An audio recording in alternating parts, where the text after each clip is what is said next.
Good morning students, स्वागत है आप सभी का एक बार फिर से ऑनलाइन क्लासेस में। हम एमए फाइनल ईयर की ज्योग्राफी का अध्ययन कर रहे हैं। एमए फाइनल ईयर की ज्योग्राफी के अंदर हमने पिछली कक्षा में कृषि के प्रकारों का अध्ययन किया था कि कृषि कितने प्रकारों की होती है, कौन कौन से प्रकार की होती है, जिसमें से सिर्फ एक प्रकार हमने पढ़ा था जिसको झूमिंग कृषि के नाम से जाना जाता है या स्थानांतरित कृषि के नाम से जाना जाता है। तो आज हम कुछ और कृषि के प्रकारों को पढ़ेंगे। किस प्रकार की कृषि भारत में की जाती है, कौन कौन से प्रकार की कृषि होती है, किस किस मेथड से की जाती है, उन सभी का आज हम अध्ययन करेंगे। उससे पहले के चैप्टर्स में हमने कृषि जलवायु प्रदेशों का अध्ययन कर लिया था, जो भी एक इम्पोर्टेंट टॉपिक था। तो आज इस टॉपिक के लिए आप तैयारी है। चलिए शुरू करते हैं। देखिए, आज हम कुछ और प्रकार की कृषि का अध्ययन करेंगे। पिछली कक्षा में हमने झूमिंग कृषि को पढ़ लिया था, अच्छी तरीके से आपके समझ में आ गया होगा। झूमिंग कृषि आप बार बार पढ़ते हुए आ रहे हैं। झूमिंग कृषि को ऐसी कृषि जिसको एक स्थान से दूसरे स्थान पर परिवर्तित कर दिया जाता है, कृषि को, खेतों को, ठीक है ना, खेतों का परिवर्तन जिसमें होता है, फसलों का परिवर्तन नहीं, खेतों का ही परिवर्तन होता है। एक जगह वनस्पति को जला करके, काट करके, जला करके दूसरी जगह चले जाते हैं, या कुछ 2-4 साल के लिए अन्य खेतों में कृषि करते हैं। ऐसी कृषि को स्थानांतरित कृषि कहा जाता है, ठीक है। इस कृषि को काटो और जलाओ कृषि भी कहते हैं, झूमिंग कृषि भी कहते हैं। अलग अलग देशों में और अलग अलग राज्यों में अलग अलग नामों से इसको जाना जाता है। ये सब बातें हमने पिछली कक्षा में देख ली थी, पिछली कक्षा में डिस्कस कर लिया था इसके बारे में। आज दूसरे प्रकार की कृषि पढ़ेंगे जिसको कहते हैं निर्वाहक कृषि। क्या बोलते हैं जिसको? निर्वाहक कृषि। निर्वाहक कृषि का मतलब होता है, अंग्रेजी में इसको कहते हैं subsistence. Subsistence agriculture, subsistence agriculture जिसको कहा जाता है, ठीक है। सबसिस्टेंट एग्रीकल्चर का मतलब होता है ऐसी कृषि जिसको करने का उद्देश्य केवल मानव के जीवन निर्वाह हो, मानव का जीवन निर्वाह करना, उस कृषि को करने का उद्देश्य हो। ऐसी कृषि को जीवन निर्वाह कृषि के नाम से जाना जाता है। बात समझ में आ गई होगी। इसमें पुराने मेथड से कृषि की जाती है, यानी कि पारंपरिक जो कृषि औजार यंत्र है उनके माध्यम से, या कह सकते हैं उनमें खाद बीज का इस्तेमाल नहीं किया जाता, ज़्यादा गोबर की खाद का ही इस्तेमाल किया जाता है। पानी वही पारंपरिक तरीके से पिलाया जाता है, उन्नत बीजों का इस्तेमाल इसमें नहीं किया जाता। ये सारी चीज़ें, और सबसे इम्पोर्टेंट बात यह है कि इसमें जलवायु यानी कि मानसून पर निर्भरता ज़्यादा रहती है। तो ऐसी कृषि को जीवन निर्वाह कृषि के नाम से जाना जाता है। ये कक्षा 12 में आपने पढ़ लिया होगा। चावल निर्वाह कृषि और गेहूँ निर्वाह कृषि ऐसी पढ़ लिया होगा आपने। सघन कृषि, उन सभी को हम इसमें पढ़ने वाले हैं, ठीक है। तो इसके अंदर थोड़ा सा लिख लेते हैं हम, सबसिस्टेंट एग्रीकल्चर किसको कहते हैं, इसमें लिख लेते हैं। इस प्रकार की कृषि में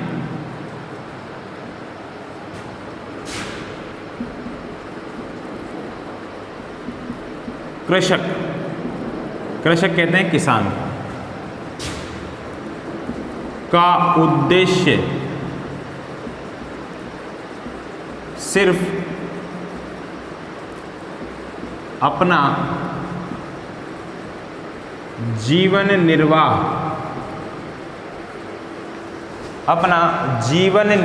करने का होता है।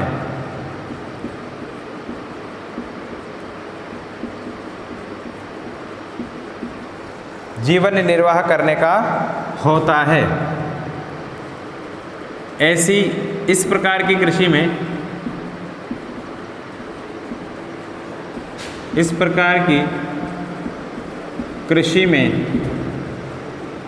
कृषक द्वारा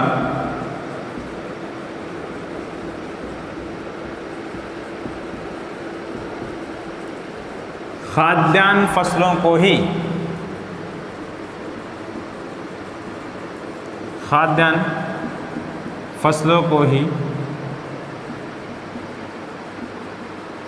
उगाया जाता है। खाद्यान्न फसलों को ही क्या किया जाता है? उगाया जाता है। साथ ही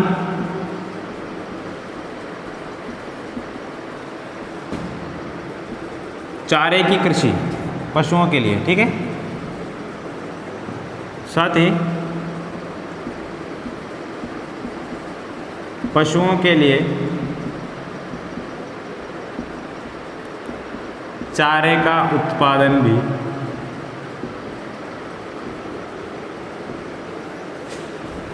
हो जाता है।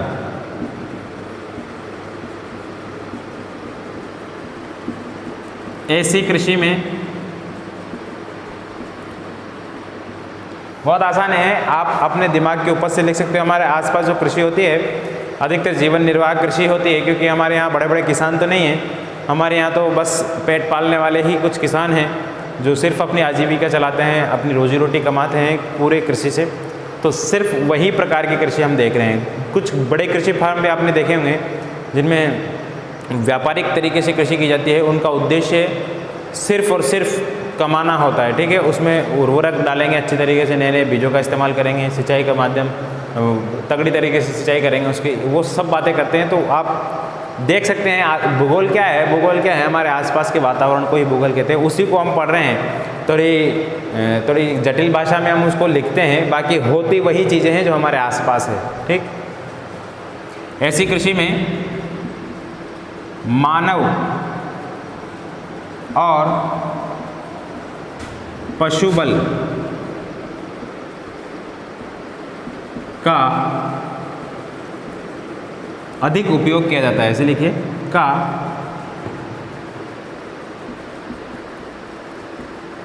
अधिक उपयोग किया जाता है।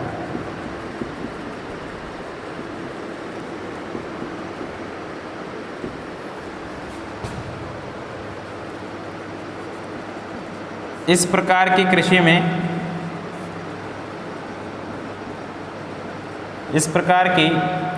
में पारंपरिक कृषि यंत्रों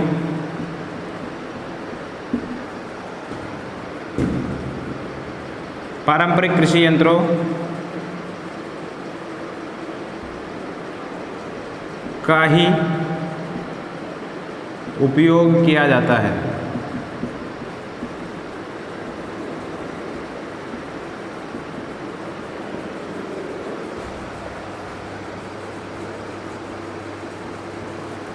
आधुनिक मशीनों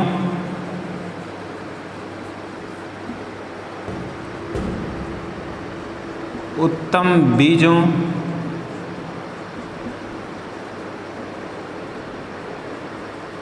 रासायनिक उर्वरकों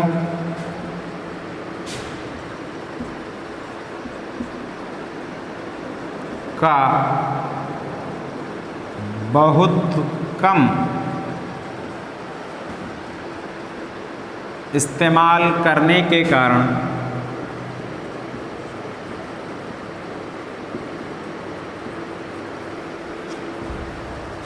निर्वाहक कृषि में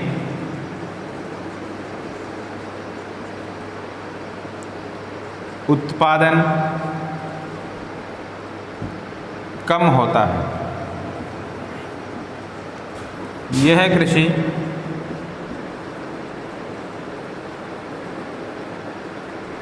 वर्षा पर ही निर्भर होती है। अब इसका मतलब यह है कि इसमें सिंचाई नहीं की जाती, सीधी सा मतलब यही है इसका, वर्षा पर ही निर्भर होती है, ठीक है। ये आपकी निर्वाहक कृषि कहते हैं इसको, सब्सिस्टेंस एग्रीकल्चर। इस प्रकार की कृषि में कृषक का उद्देश्य सिर्फ क्या होता है, अपना जीवन निर्वाह करना होता है।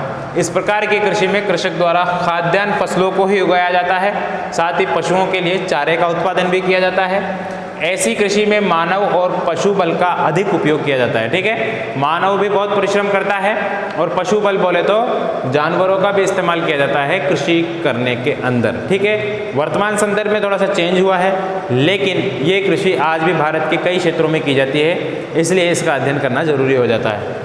इस प्रकार की कृषि में पारंपरिक कृषि यंत्रों का उपयोग, गेंती, फावड़ा, कुदाल, इनका उपयोग किया जाता है, हल वगैरह।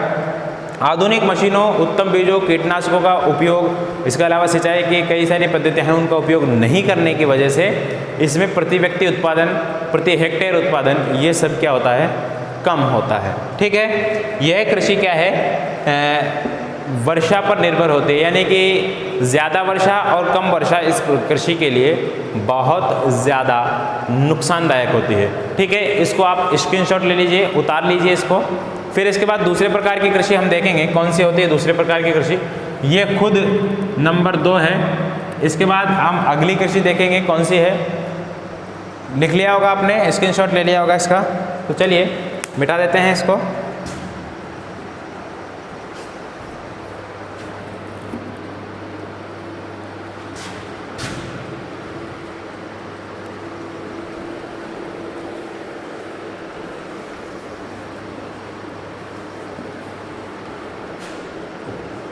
इसके बाद अगली कृषि है, उसको कहते हैं गहन कृषि। क्या बोलते हैं? गहन कृषि। अंग्रेजी में कहते हैं इंटेंसिव एग्रीकल्चर। क्या बोलते हैं? इंटेंसिव एग्रीकल्चर, गहन कृषि।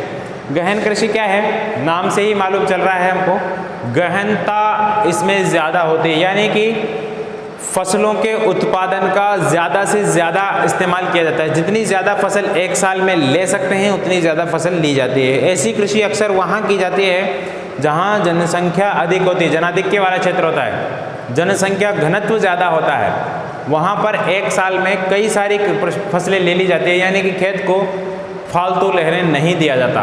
जितना ज़्यादा खेत से उत्पादन लिया जा सकता है उतना ज़्यादा उत्पादन लिया जाता है। इसमें पारंपरिक तरीके का उपयोग पहले किया जाता था, लेकिन वर्तमान में जो है रासायनिक उर्वरकों का उपयोग किया जाता है, उत्तम बीजों का इस्तेमाल करने लगे हैं इसमें। ठीक है, उदाहरण के लिए भारत में जनाधिक्य सबसे ज़्यादा कहाँ है? बिहार में है, पश्चिम बंगाल में है, तो वहाँ पर इस प्रकार की कृषि वर्तमान में प्रचलित है, जिसको गहन कृषि के नाम से जाना जाता है। आपने पढ़ा होगा गहन निर्वाह कृषि, वही कृषि है ये। हमने इसको निर्वाह कृषि अलग कर दिया, गहन कृषि अलग कर दिया। ठीक है, निर्वाह का मतलब तो जीवन निर्वाह करने के लिए। गहन कृषि में बहुत ज़्यादा फसलें उगाई जाती है, उसका उद्देश्य भी निर्वाह होता है, लेकिन व्यापारिक तौर पर भी उसका इस्तेमाल कर लिया जाता है, बेच भी देते हैं उसको। इस वजह से इसमें आपने पहले पढ़ा होगा चावल गहन कृषि और गेहूं गहन कृषि, आपने पढ़ा होगा। चावल निर्वाह कृषि, गहन निर्वाह कृषि पढ़ा होगा ना आपने। तो जिन क्षेत्रों में ज़्यादा चावल का उत्पादन किया जाता है वहाँ चावल गहन कृषि हो जाती है, जहाँ गेहूं का इस्तेमाल ज़्यादा किया जाता है, गेहूं को ज़्यादा उगाया जाता है, वहाँ गेहूं निर्वाह कृषि हो जाती है। सिंपल है। इसमें देखते हैं इसके अंदर क्या है।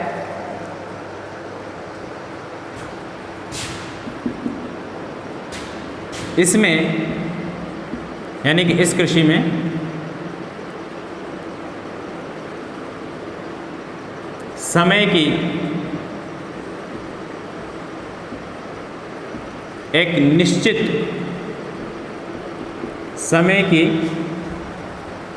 एक निश्चित अवधि में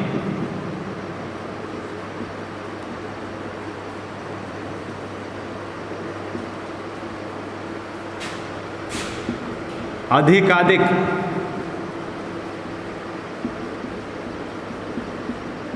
फसलों के उत्पादन पर बल दिया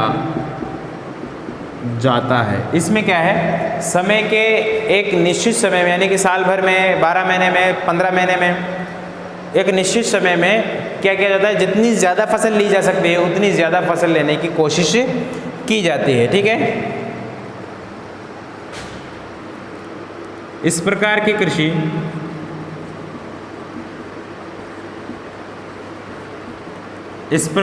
कृषि सामान्यतः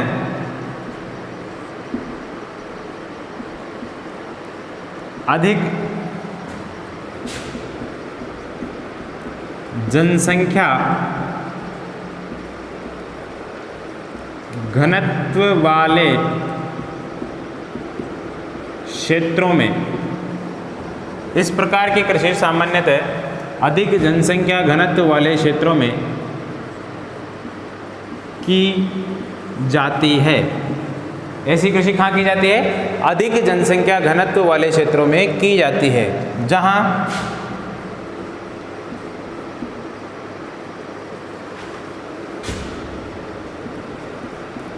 जनसंख्या की अपेक्षा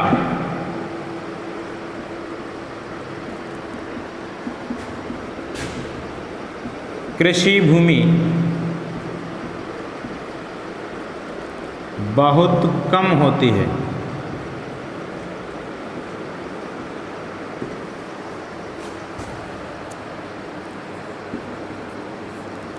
इस अंतर की भरपाई करने के लिए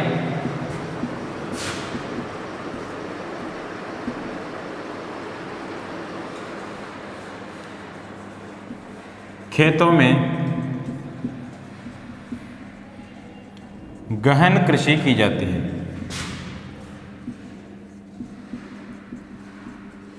खेतों में क्या की जाती है? गहन कृषि की जाती है। यहाँ फसल चक्रण, उत्तम बीजों, रासायनिक उर्वरकों,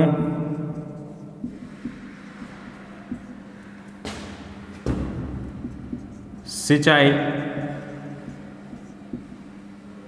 आदि को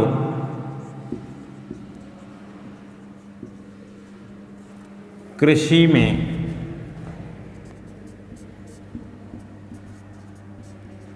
विशेष महत्व दिया जाता है।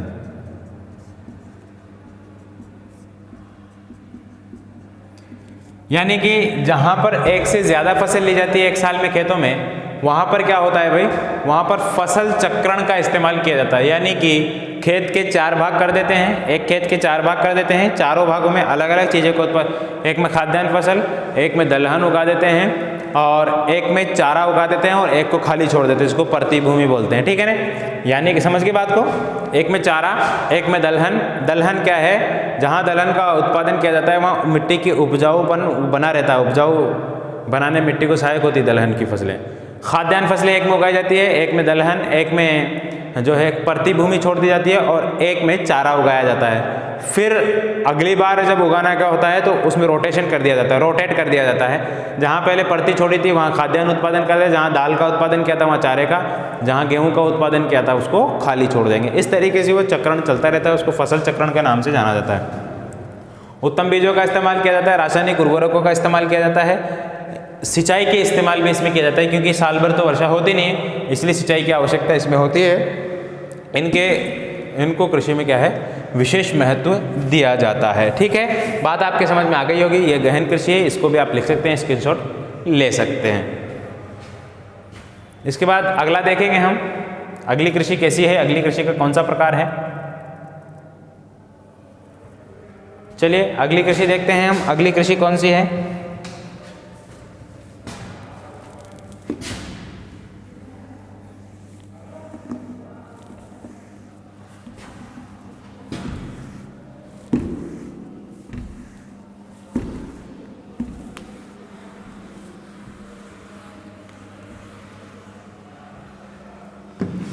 अगली कृषि है वाणिज्यिक कृषि, कॉमर्शियल एग्रीकल्चर।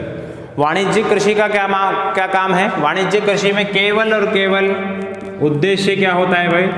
केवल और केवल उद्देश्य होता है पैसा कमाना, व्यापार करना कृषि का।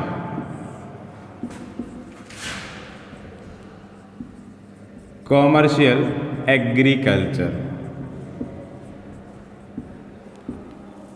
वाणिज्यिक कृषि के अंतर्गत क्या होता है? कृषि का व्यापार किया जाता है। कृषि को उगाने का मकसद सिर्फ और सिर्फ उसका बेचना होता है। ठीक है, खाना कमाना नहीं होता, उसको उगा करके कृषि का उत्पादन करके उसको बेचना होता है। ठीक है, ऐसी फसलों को कॉमर्शियल फसल भी कहते हैं और ऐसी फसल पद्धति को कॉमर्शियल कृषि कहते हैं, यानी कि वाणिज्यिक कृषि या व्यापारिक कृषि के नाम से ऐसी कृषि को जाना जाता है। ऐसा अक्सर वहाँ किया जाता है जहाँ पर कृषि का उत्पादन बहुत ज़्यादा होता है, जहाँ खेत ज़्यादा होते हैं जनसंख्या की अपेक्षा। वहाँ पर बड़े बड़े कृषि फार्म बना दिए जाते हैं, वहाँ फसलें उगाई जाती है बेतहाशा और उन फसलों को फिर जो है बेच दिया जाता है। ठीक है, व्यापारिक कृषि। भारत में भी ऐसी कई सारी फसलें हैं। व्यापारिक फसलें कहते हैं, जैसे गन्ना हुआ, गन्ने का सिर्फ और सिर्फ काम क्या है, उसको बेचना है, बेचने के काम। कपास हुआ, कपास भी क्या है, बेचने। व्यापारिक फसलें हैं ये, ठीक है, ठीक है। लिखिए इसमें, इस प्रकार की कृषि का, इस प्रकार की कृषि का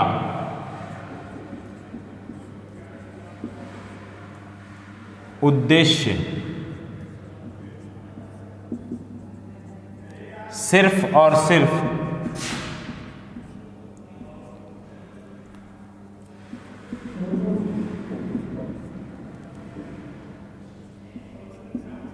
व्यापार के माध्यम से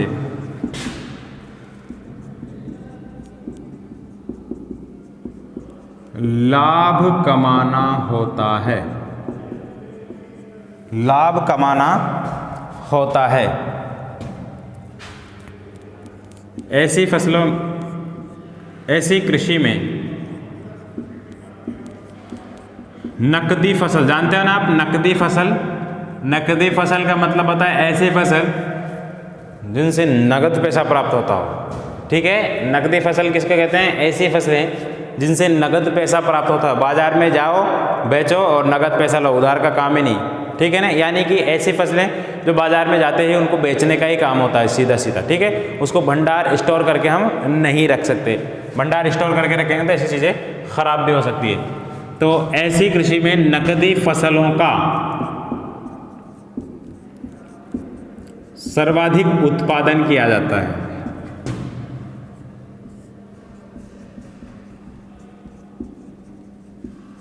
सर्वाधिक उत्पादन किया जाता है।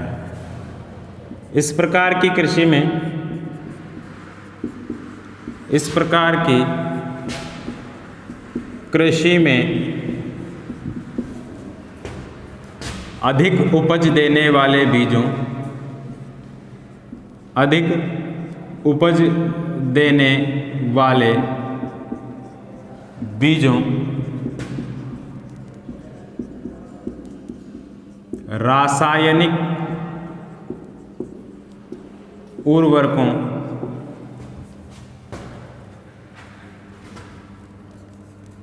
कृषि यांत्रिक उपकरणों यानी कि मशीनों और सिंचाई का अधिकाधिक उपयोग किया जाता है।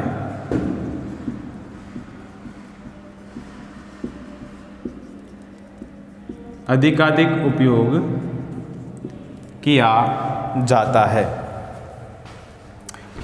इसके अंतर्गत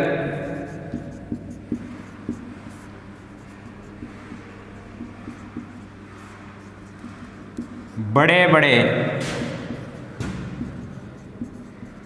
कृषि फार्म बनाकर उनमें किसी एक फसल के उत्पादन पर विशेष ध्यान दिया जाता है। विशेष ध्यान दिया जाता है।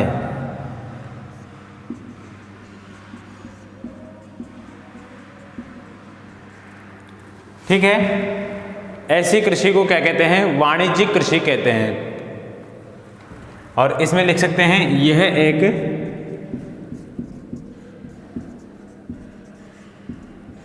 पूंजी प्रधान कृषि है। यह एक क्या है? पूंजी प्रधान कृषि, यानी कि इसमें पूंजी का होना आवश्यक है, पैसों का होना आवश्यक है। पैसा नहीं है तो हाथ धो के घर बैठ जाओ, ठीक है। वैसे भी कोरोना चल रहा है। तो ऐसी कृषि में सिर्फ और सिर्फ आपके पास पैसा होना आवश्यक है। पैसे होने के साथ साथ बड़े बड़े कृषि फॉर्म आना आवश्यक है। उसके साथ साथ आपके पास परिवहन के साधन भी उपलब्ध होने चाहिए, या परिवहन के खर्चों के लिए आपके पैसा होना चाहिए। तो आप इसको बाजार में ला सकते हैं, फिर आपके पास पैसा ही पैसा है। पहले आपके पास पैसा होना चाहिए, फिर बाद में आपके पास पैसा होगा, ठीक है। यानी कि व्यापारिक कृषि के अंतर्गत पहले आपके पास पैसा होना चाहिए, वो आप फसलों पे लगाएंगे, अच्छे बीज लेके आएंगे, अच्छी रासायनिक उर्वरक लेके आएंगे, अच्छे कृषि यंत्र लेके आएंगे, फिर उसके बाद सिंचाई के साधनों का इस्तेमाल करेंगे, फिर ये फसल तैयार होगी, तैयार होने के बाद आप इसको बाज़ार में लेके जाएंगे तो फिर आपको अच्छा दाम इनका मिलेगा। ऐसी कृषि जो होती है व्यापारिक कृषि की जाती है, व्यापारिक उद्देश्य के साथ, ठीक है। इसमें जीवन निर्वाह उद्देश्य नहीं होता, इसमें जो है वर्षा के ऊपर भी निर्भर नहीं रहा जाता, यानी कि मानसून के ऊपर भी निर्भर नहीं रहा जाता। इसमें कृषि को फसलों को पानी देने के लिए सिंचाई की व्यवस्था की जाती है। अब वो नहर के माध्यम से हो या नदियों के माध्यम से हो, तालाब के माध्यम से हो या नलकूप के माध्यम से हो, वो किसी भी माध्यम से सिंचाई हो सकती है, जैसी वहाँ सुविधा होती है। बड़े बड़े कृषि फार्म इसमें बनाए जाते हैं, ठीक है। और विशेष बात क्या है, बड़े बड़े कृषि फार्म बनाए जाते हैं, उनमें एक फसल के उत्पादन पर ही बल दिया जाता है, यानी कि किसी एक विशेष फल को ही उत्पादित किया जाता है जो ही उसको बेनिफिट देती है, ठीक है। इसके बाद अगली कृषि है एक्सटेंसिव। पहले इंटेंसिव लिखा था हमने, अब लिखेंगे एक्सटेंसिव, विस्तृत कृषि। वो गहन कृषि थी, ये विस्तृत कृषि है, विस्तृत कृषि।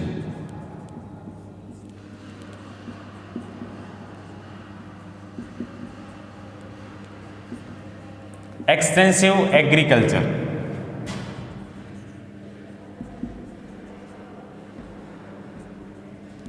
एग्रीकल्चर भी कहते हैं, कल्टीवेशन भी बोलते हैं इसको, ठीक है। कल्टीवेशन भी कृषि को ही कहते हैं, एग्रीकल्चर भी कृषि को ही कहते हैं, फार्मिंग भी कृषि को ही कहते हैं, ठीक है। तो विस्तृत कृषि के अंतर्गत क्या किया जाता है, विस्तृत कृषि के अंतर्गत किया यह जाता है कि बड़े बड़े खेत होते हैं, बड़े बड़े फार्म हाउस जिसको बोलते हैं ना हम, बड़े बड़े खेत होते हैं, उन खेतों के अंदर काम करने वाले मजदूर नहीं होते। बात समझ में आ गई। गहन कृषि में तो क्या था, मजदूर आपको बहुत सारे मिल जाएंगे और खेत आपको छोटे छोटे मिलेंगे और जनसंख्या ज़्यादा मिलेगी। यहाँ जस्ट उसका उल्टा है, जनसंख्या बहुत कम मिलेगी, खेत बहुत बड़े बड़े मिलेंगे और खेतों में काम करने के लिए लोग आपको नहीं मिलेंगे।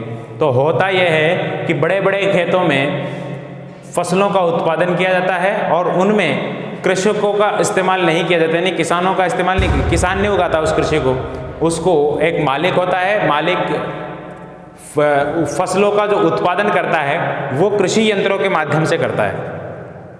बड़े बड़े कृषि यंत्र होते हैं, खेत को तैयार करने से लेकर के खेत की फसल को तैयार करने तक जो है सारा काम कौन करते हैं, वो सारा काम मशीनें करती है, ठीक है। उसकी जुताई, बुआई, निराई, गुड़ाई, फसलों को रोपना, अगर रोपण कृषि है तो भी मशीनों का इस्तेमाल किया जाता है, अगर दूसरी वाली कृषि है तो भी मशीनों का इस्तेमाल किया जाता है। काटने तक की सारी सुविधा, पैकिंग वैकिंग सारी सुविधा मशीनों के माध्यम से खेतों में ही कर ली जाती है। ऐसी कृषि को विस्तृत कृषि के नाम से जाना जाता है, बड़े बड़े क्षेत्रों में होती है। अधिकतर उन देशों के लिए लाभदायी है जहाँ पर जनसंख्या कम है और जमीन, कृषि जमीन की जो है बहुत ज़्यादा मात्रा है। उदाहरण के लिए अमेरिका है, संयुक्त राज्य अमेरिका, वो भारत से कई गुना बड़ा है, लेकिन वहाँ भारत से लगभग 5 गुना जनसंख्या कम है। 30 करोड़ जनसंख्या है वहाँ की, हमारी लगभग 150 करोड़ होने वाली है, 140 करोड़ के आसपास है, 30 करोड़ भी ज़्यादा बता दी मैंने। तो इतनी जनसंख्या वहाँ की है और वहाँ कृषि भूमि ज़्यादा है, भारत से ज़्यादा है, ठीक है। इसके अलावा ब्राज़ील है, वहाँ पे की जाती है। ऑस्ट्रेलिया है, ऑस्ट्रेलिया का जनगणना तो मात्र 1 है, 1 व्यक्ति प्रति वर्ग किलोमीटर, तो वहाँ भी इस प्रकार की कृषि को करना उचित रहता है। तो ऐसे क्षेत्रों में कृषि की जाती है, ठीक है। तो चलिए लिखते हैं इसमें विस्तृत कृषि। इस प्रकार की कृषि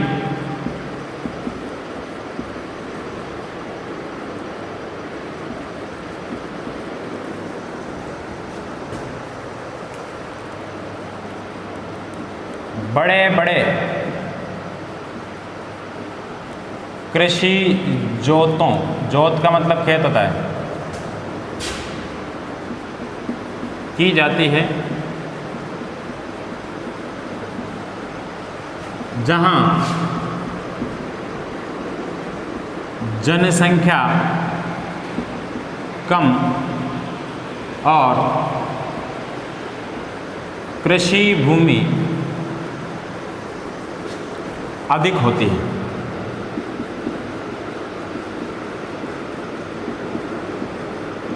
या दूसरी भाषा में ऐसे कह सकते हैं, यहाँ कृषि जनसंख्या कम होती है, खेती करना कोई नहीं चाहता, ये भी बात हो सकती है। ठीक है, ज़रूरी नहीं है कि वहाँ जनसंख्या कम हो, ये भी हो सकता है कि वहाँ की जनसंख्या जो है आधुनिक हो, पढ़ी लिखी हो, वो कृषि करना नहीं चाहती हो, ऐसी कंडीशन भी हो सकती है। ठीक है, यही नहीं कि वहाँ जनसंख्या है ही नहीं। अमेरिका में जनसंख्या है 20-30 करोड़ है, विश्व का तीसरा सबसे बड़ा देश है जनसंख्या के मामले में। ऐसी बात नहीं है जनसंख्या नहीं है वहाँ पर, जनसंख्या तो है, लेकिन जनसंख्या कृषि करना नहीं चाहती है। ठीक है, कृषि का मालिक बनना चाहता है, कोई काम नहीं करना चाहता खेतों में, उस वजह से यहाँ पे कृषि यंत्रों का इस्तेमाल किया जाता है। ठीक है, इस प्रकार की कृषि में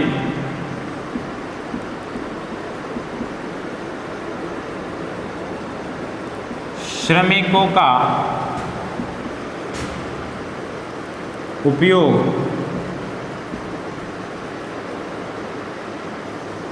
नहीं किया जाता, ऐसे लिख लीजिए इसको। हालांकि ये लाइन बेफालतू में लिखी है हमने, नहीं किया जाता।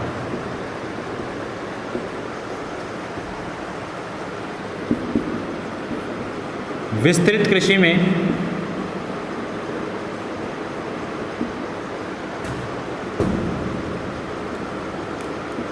कृषि यांत्रिक उपकरणों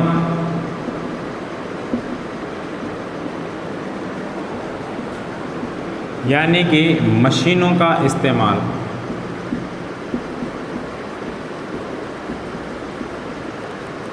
अधिक किया जाता है।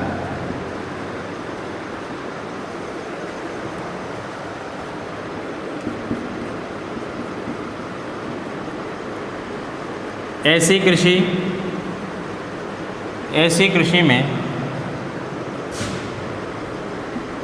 उच्च उत्पादकता वाले बीजों,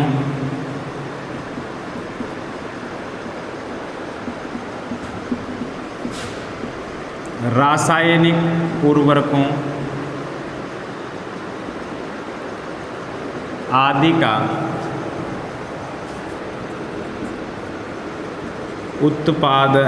का उपयोग किया जाता है।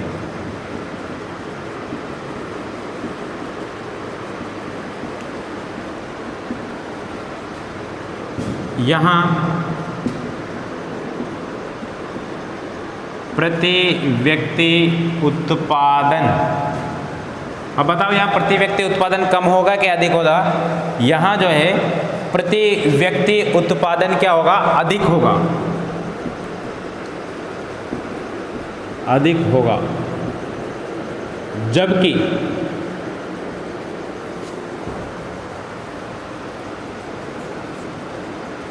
प्रति हेक्टेयर उत्पादन कम होता है, लेकिन कुल उत्पादन अधिक होता है। ये बात कंफ्यूज कर रही होगी आपको।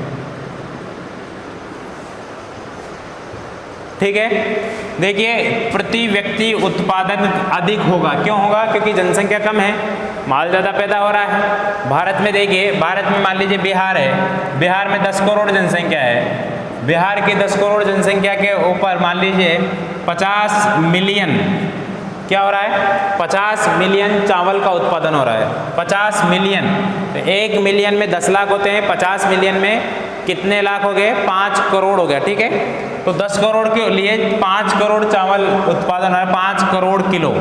ठीक है, तो प्रत्येक आदमी के लिए 2 आ रहा है ना भाई? प्रत्येक आदमी के लिए आधा किलो चावल तो आ रहा है ना, कम से कम प्रत्येक आदमी के लिए आधा किलो चावल आ रहा है ना। अब यहाँ देखिए, यहाँ क्या है? कृषि कम, भूमि कम होती है। यहाँ पर क्या है? वही मान लीजिए 10 करोड़ जनसंख्या है यहाँ अमेरिका में, लेकिन कृषि भूमि ज़्यादा है। कृषि भूमि ज़्यादा है तो उत्पादन भी ज़्यादा होगा इसके मुकाबले। ठीक है, यहाँ उत्पादन ज़्यादा होगा। यहाँ पे मान लीजिए 500 मिलियन उत्पादन होगा यहाँ पे। क्योंकि ज़्यादा क्षेत्र पे कृषि की जा रही है ना, तो प्रति व्यक्ति उत्पादन ज़्यादा हो जाएगा। ठीक है, प्रति व्यक्ति उत्पादन जो है ज़्यादा हो जाएगा। यहाँ 1/2 हुआ था, तो यहाँ कितना हो जाएगा, यहाँ कितना हो जाएगा भाई, यहाँ आधा हुआ था तो यहाँ आधा से ज़्यादा हो जाएगा, लगभग 5। यहाँ आधा आया था, यहाँ पे 5 किलो चावल प्रत्येक के लिए आएगा। तो ये बात है। इसके अलावा प्रति व्यक्ति उत्पादन तो अधिक हो ही जाएगा, क्योंकि जनसंख्या कम है और उत्पादन ज़्यादा हो रहा है, तो प्रति व्यक्ति एक आदमी के लिए ज़्यादा माल आएगा। जबकि प्रति हेक्टेयर उत्पादन कम होता है। प्रति हेक्टेयर उत्पादन कम क्यों होगा, क्योंकि बहुत बड़े क्षेत्र में कृषि की जा रही है। बहुत बड़े क्षेत्र में प्रति हेक्टेयर उत्पादन को कैसे निकालते हैं, जितना कुल उत्पादन हुआ है उसमें जितना क्षेत्रफल है उसको भाग देते हैं, तो प्रति हेक्टेयर उत्पादन निकल के आ जाता है। अब हमारे यहाँ क्या होता है, कृषि भूमि तो होती है कम, उत्पादन हो जाता है ज़्यादा, तो ज़्यादा में कम का भाग देंगे तो ज़्यादा ही रेशो निकल के आएगा ना भाई। और यहाँ पे क्या होता है, यहाँ पे हर ज़्यादा होता है, हर जिसको बोलते हैं, यानी कि क्षेत्रफल ज़्यादा होता है कृषि का। इस वजह से यहाँ पर प्रति हेक्टेयर उत्पादन कम होता है, लेकिन कुल उत्पादन टोटल सभी का उत्पादन देखें तो बहुत ज़्यादा होता है। ठीक है, इस वजह से ये विस्तृत कृषि जो है जानी जाती है। उम्मीद है आप सभी को बातें समझ में आ गई होगी। वीडियो हमारा थोड़ा सा लंबा हो गया। मिलेंगे कल कुछ और प्रकार की कृषि के साथ। अभी तक तो और कृषि है, कल मैंने आपको गिनाई थी सहकारी कृषि, सरकारी कृषि और कुछ अन्य प्रकार की कृषियाँ भी होती है, उनको भी हम पढ़ लेंगे। ठीक है, मिश्रित कृषि होती है, रेंचिंग होती है, उन सभी को हम पढ़ेंगे कल की कक्षा में। तो आज के लिए मुझे दीजिए इजाज़त। नमस्कार।